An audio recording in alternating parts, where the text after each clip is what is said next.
Welcome, everybody. Another show on this Thursday, 5th of March. It's 11:01, so I'm probably like a minute late. But on today's show, I'm going to go over yesterday's game of Newcastle versus United and the sending off. I'm also going to talk about why football needs to change a little bit because of the stuff that I'm seeing quite a lot of recently that's coming to light. Whether new manager bounce is real. And there was a message that Paul Scholes left after the game last night, so I'm going to go over that as well. And discuss Bruno Fernandes and Harry Maguire and try and pack it all into a 30-minute show.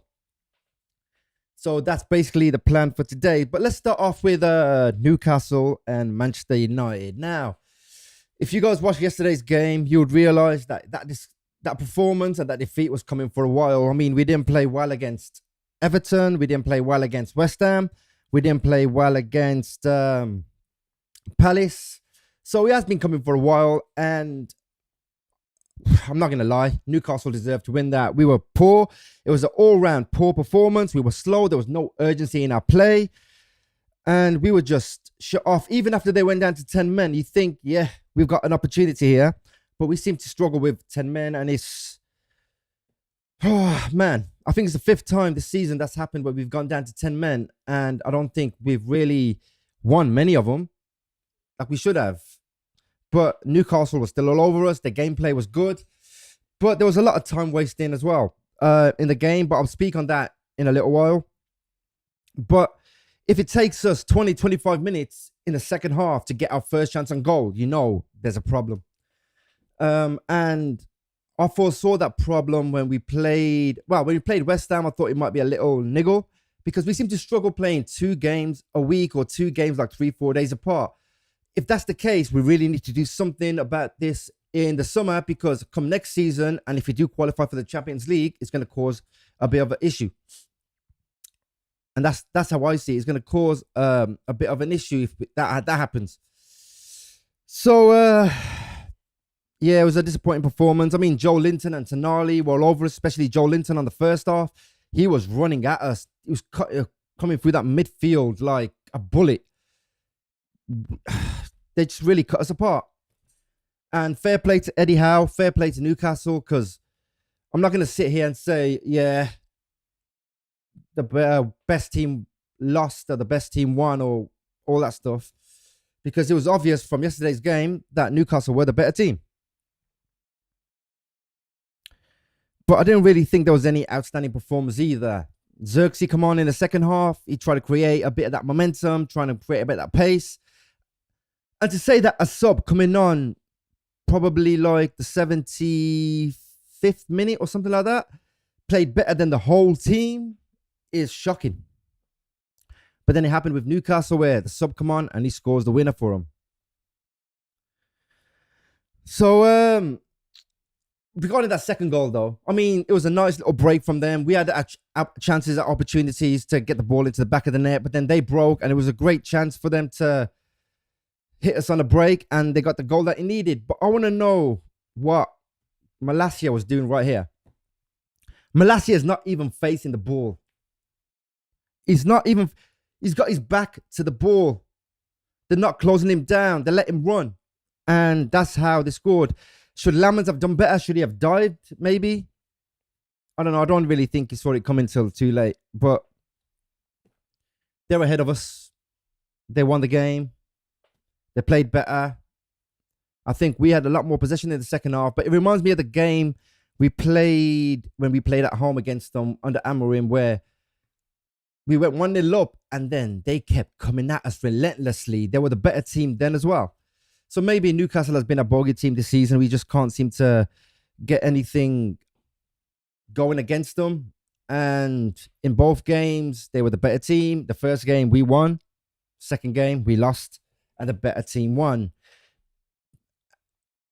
And I had an issue with the lineup. Okay, Dalot was out, and I had no issue with Dalot being out. Keep him out. That's fine. No worries. My issue was with Ahmad being on the bench, because I feel like Ahmad should have started. We needed some play on that right side, because we haven't really got all-out wingers. And we know this. We haven't really got all-out wingers. They got sold because of Amorim. So we really need to recruit some wingers in the summer. But a lot of time we just kept cutting in and try and just keep cutting in and not try and get the ball into the box via a cross. Because Sesko didn't really receive much service yesterday. He was pretty much out of the game for most of it. He did do a few touches here and there, did play off a few balls that were good. But overall, we didn't really create nothing. And I think the problem is that we do struggle to play 2 games in 1 week. We just can't seem to get it going when we play 2 games in 1 week. And now we've got a bit of a break. And it's a catch-22 the way I see it. We got a bit of a thing where we can't play 2 games in 1 week, especially when they're like 2-3 games apart, which means that if we don't recruit properly in the summer, we're going to struggle in the championship.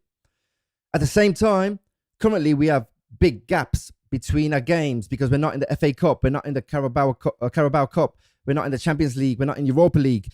So there is gaps between games, and I don't know whether it's what happens to me. Like, I'll work my ass off for weeks and weeks and weeks non-stop because a lot of stuff I do is on a self-employed basis. So I'll work my ass off whenever I can. And the weeks where it's really quiet, I seem to just want to relax and not do much and get a bit lazy. And maybe that's what's happening with these guys. But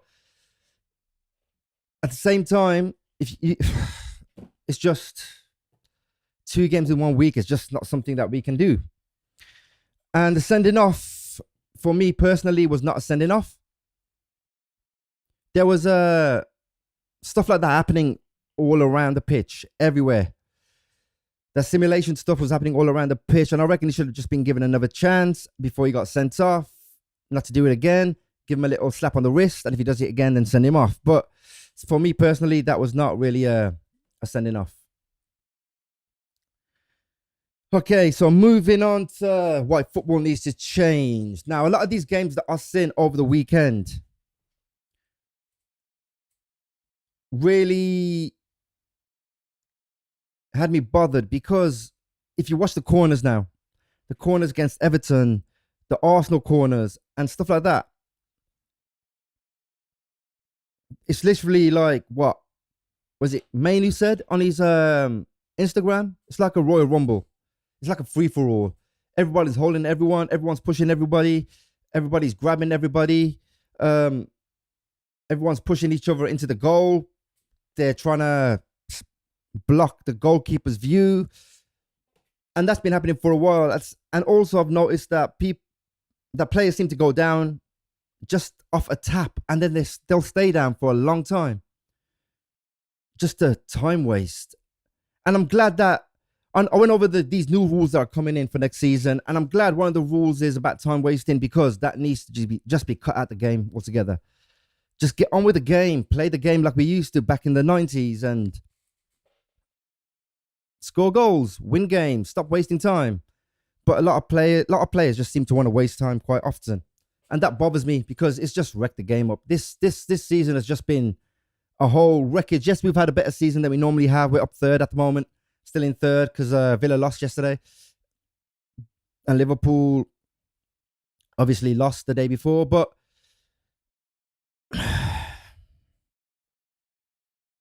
this season's just been a roller coaster ride of time wasting, corners, set pieces. And that's all it's been all season.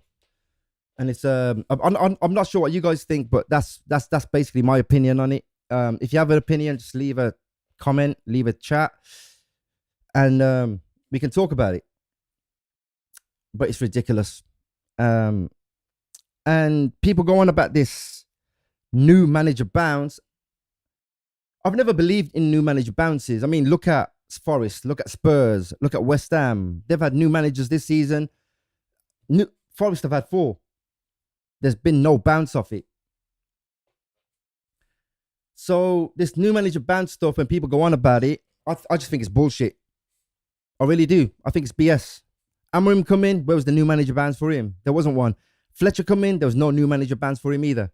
So this new manager bounce bollocks that I keep hearing about United, or new manager bounces run out, or the new manager bounce is finished, there's no new manager bounce anymore. There was never a new manager bounce anyway, because that shit is not real.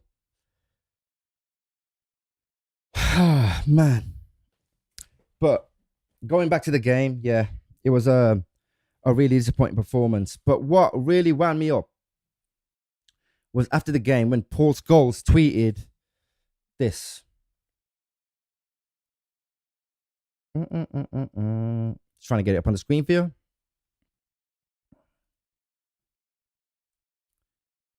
Michael has definitely got something special about him because United have been crap the last 4 games. Night, Tonali with a love heart. That really pissed me off when I first saw it. I was like, "What? Why is he starting again?" As soon as you lose, all the United pundits, ex-players, always tend to just pop up and keep going on about United are crap, United are this, United are that. But you weren't saying that 3 games ago when we were winning. All of a sudden, we lose a game and you get all negative. But then I sat back and thought about it logically. I mean, he was an ex-player, but probably now a fan. And he was quiet, I suppose, the last 3 games because we were winning. He wasn't like, because I mentioned Gary Neville yesterday, but he wasn't like Gary Neville situation where Gary Neville is negative even when we win. Paul Scholes, I didn't really hear much of him when we were winning. But when we lose, you get messages like that. And I suppose from a fan's perspective, I understand because I'm pissed off today that we lost. Because that performance was horrific. So and I know a lot of these fan channels will probably be going on today because I've stopped watching a lot of these fan channels for this reason altogether. But a lot of these fan channels will be going on, Paul Scholes saying, Paul Scholes this, he shouldn't have said that. He should have... He's not like, Paul Scholes isn't like Gary Neville, where he's negative even when we win. Paul Scholes is more of a, okay, we lost. I've seen it coming. Good night. Same thing I said at the start of the video. So personally, I've got no problem with this. I know a lot of fan channels will probably have, a lot of fans will probably have, but personally for me, he's just expressing these views that, yep, we've seen it coming. I said the same thing at the start of the video. I've seen it coming since the Everton game. So me personally, I've got no issue with Paul Scholes saying this, but it did piss me off when I first saw it. I was thinking, here we go again. Until I sat back and thought about it logically. So for me personally, I've got no qualms with him, saying what he has to say. And you can see it on the screen right there. But sometimes you got to call out people. But if you're negative, even when we win, and constantly trying to find something negative to say, then that's the only time I really have an issue with you. And Gary Neville's the king of negativity. He does that regularly. Okay, I'm going to quickly move on to yesterday's results and discuss a little bit about yesterday's results because a lot happened. A lot happened. So let's get into the scores quickly. There we are. It's right on the screen right there. So Brighton and Arsenal. Arsenal won 1-0. Saka's goal in the 9th minute. A nice shot from outside the box, cut in and just shot straight into the far corner and scored. Well, that went a far corner actually. The goalkeeper flopped it. And it went into the back of the net. So with that, and because if you look at the Man City result as well and Forest and them drawing 2-2, it seems like the league's Arsenal's to win. It's horrible to say because I didn't really want them to win the league. Just don't like the fans and the way they go on. But judging by yesterday's result, it seems like even with the game in hand that Man City have got, they can go up to 63 points, which means they're still 4 games behind. And it seems like it's Arsenal's league to win. Arsenal have basically, you might as well just say they're champions now. Because I don't see Man City catching them. I don't see us catching them. I don't see Villa catching them. I don't see anybody catching them. It wasn't really the best game. Baleba had a nice chance at the start of the game, but where he could have lobbed the goalkeeper, but he didn't. It's cleared off the line or just before the line. But the Chelsea and Villa game. Now, this game is what I predicted as a draw. So I watched it. I seen Villa score. I thought, yeah, win for a game. It was back and forth action. I started watching it till the game started because I thought, let me watch something until then. And I thought, yes, this is back and forth. This is good shit. And this game seems to be really entertaining. Villa scored, then Chelsea scored, then Villa had a goal disallowed, and then Chelsea scored to make it 2-1. And after that, it was just all Chelsea. Villa just crumbled under the pressure. And Villa's performances lately haven't really been the best. I know we play them soon, so it's probably going to be a next game. I think that game's going to be really important for whoever finishes in the top 4, top 5. But Villa just flopped it yesterday, flopped it really hard. And I do think with this new offside rule that's coming in, Villa, that goal by Watkins would have been allowed with that new rule coming in, but it wasn't. West Ham beat Fulham, so they've gone up a bit, which doesn't look good for Tottenham. So Tottenham, who played tonight against Palace, really need to win tonight, because if they lose with that draw from Forest and that win from West Ham, it's not looking good for Tottenham at all. It's looking like bye-bye Tottenham. Honestly, it's looking like bye-bye Tottenham.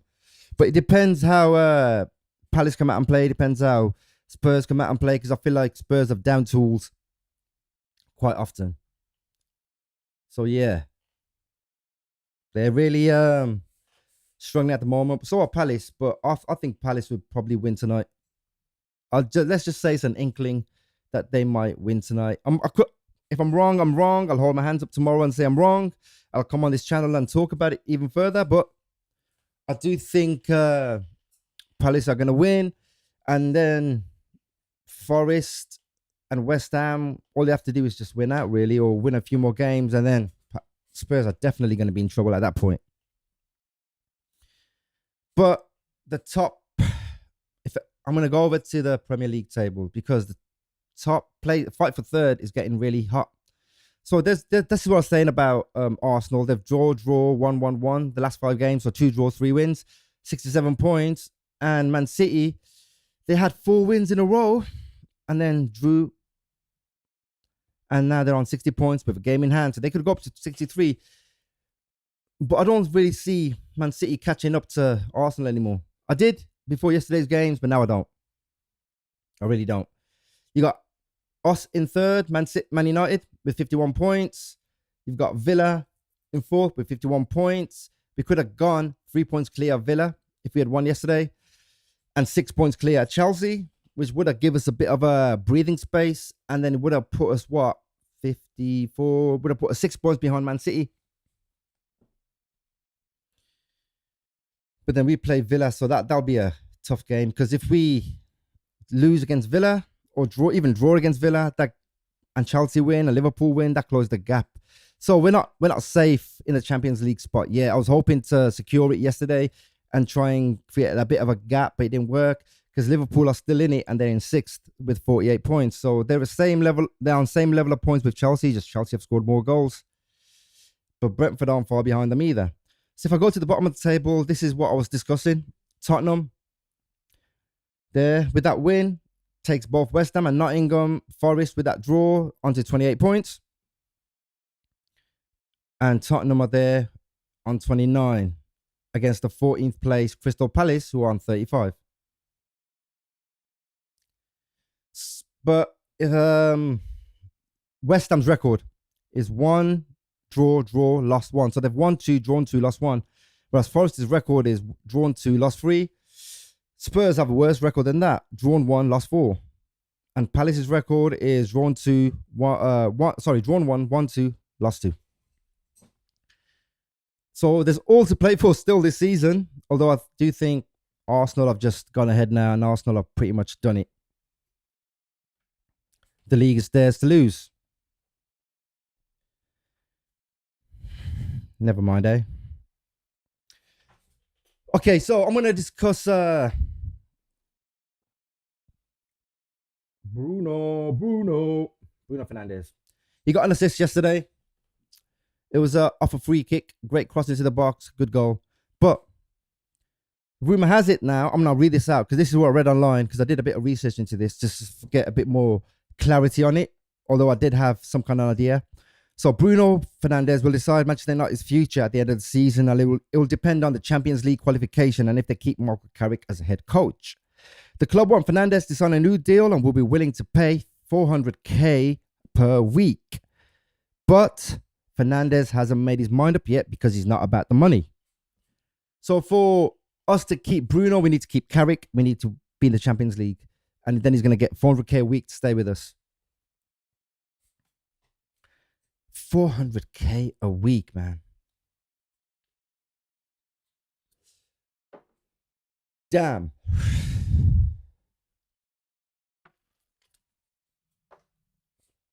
But yeah. Now, do I want to keep him? Yes. I do. I'm not sure about you guys, but I want to keep him. He's been the best midfielder in the league this season. I think he deserves Premier League Player of the Year. That's my opinion on it because the stats just show how good he has been. He's not far off Kevin De Bruyne's assist record because he got another one last night. So I wonder how much that is for the season. Players. I'm gonna quickly just have a quick browse. I'm sure it's 13 assists for the season. I might be wrong, but I'm sure it's 13 assists for the season. Fernandes. If I can get it on the screen, I'll get it on the screen. But Bruno.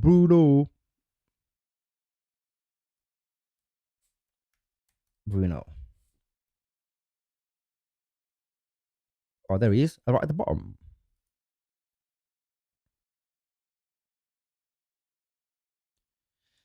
Trying to find his assist now. I can't seem to find it, but I'm sure it's about 13 assists this season already. I'm on the stats page. I'm going to try and see if I can get it up. It's 14 assists, 7 goals. So let me get that up on the screen for you. 1 second. There it is there. 26 appearances, 7 goals and 14 assists. I think he's about, 6 off tying the record, 7 off beating the record. So he's not far off. So for me, and the way he's been playing all season, I think he deserves the Premier League Player of the Year. He's been immense for us. He's been great. I'm not going to knock him. But that's basically his stats. And he got another one yesterday, and I'm no doubt he's going to get one in the next match and the match after that maybe. So I do think he's on par to beat the assist record of 20. I think it's 20, Kevin De Bruyne, if I'm not mistaken. But it'll be horrible to lose him. I want to keep him. I want to make sure he does. I really want the team to make sure that he does stay. But the factors of Champions League football and Michael Carrick staying matter to him. Because Bruno's had that many managers come in. I mean, Ole, Van Gaal, Amorim, Fletcher, Carrick. He's had quite a lot of players, a lot of managers and coaches come in. And it does get frustrating, I suppose, from their point of view. But $400,000, that is the latest update. And he's not really about the money, he says. He just wants to see what happens and how far we get. There's also Harry Maguire. Yeah, Big Harry. Harry. Right, I like Harry Maguire. I did used to take the piss out of him for a bit. I did give him a hard time when he wasn't really playing the best at that point. But I did really take the mickey out of him a lot.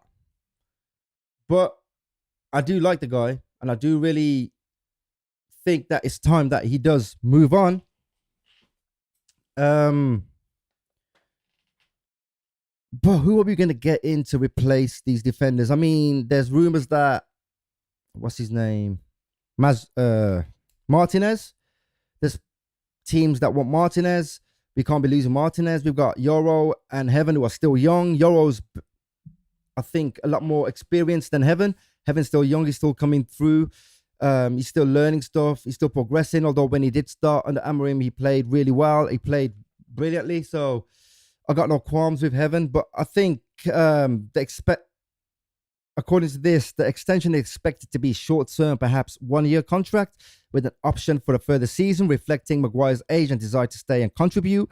Carrick is keen for Maguire to stay and has publicly backed the defender, describing him as impressive and suggesting he has a long-term future at the club. But if his contract is just for a year, I'd say take the contract for a year. Why not? I mean, he's got the experience for the young players like Heaven and Euro and whoever else we buy in the summer, whoever we bring in the summer, to learn off, to, sit behind him and see how he does, to come off on the bench if we need him to and score them headers that he normally gets in the last minute of the game. He's been showing a lot more ability in midfield, although he did used to be a striker when he was younger, if I remember. He did say somewhere, or read somewhere, that he was a striker when he was younger, which is probably why Amorim played him up front a few times. But Fernandes, I would personally, I don't know. I would personally keep maybe for another few seasons until we're a bit more stable than we are now. Maguire, if they're offering him a year contract with a year extension, well, a year option, then I would say that's not a bad deal. Take it as long as he takes a pay cut. Because being Harry Maguire and being the way you are, and the way you defend, I think a pay cut to stay at United would do wonders. But if you want to move on, fair enough, move on. I'm not so bothered about players staying and going as long as we're winning. I think I'll replace them with good players. But I know there's a lot of people that might not agree with me about Fernandes. I know Brian dislikes Fernandes. He absolutely wants to get a friend of mine called Brian. He dislikes Fernandes. He wants him totally gone from the team. I'd say we just keep him for a few more seasons to see how we get on. But I'm coming up to the end of the show, guys. So 30 minutes is nearly up. So on tomorrow, I'm going to discuss the Tottenham and Palace game and bring you further Man United news on certain topics and discussions. I might delve into speak about the women's team and the under-18s and under-21s team for a bit as well. Not for too long, but just for a bit, because I do keep up with them as well. And I'm going to bring you some more Man United news and Premier League news and any drama that occurs today or any comebacks off that Paul Scholes comment that I'll see swinging online. But please do like, share, comment, and subscribe. Hit that notification bell. And I will see you all tomorrow. See you later, guys.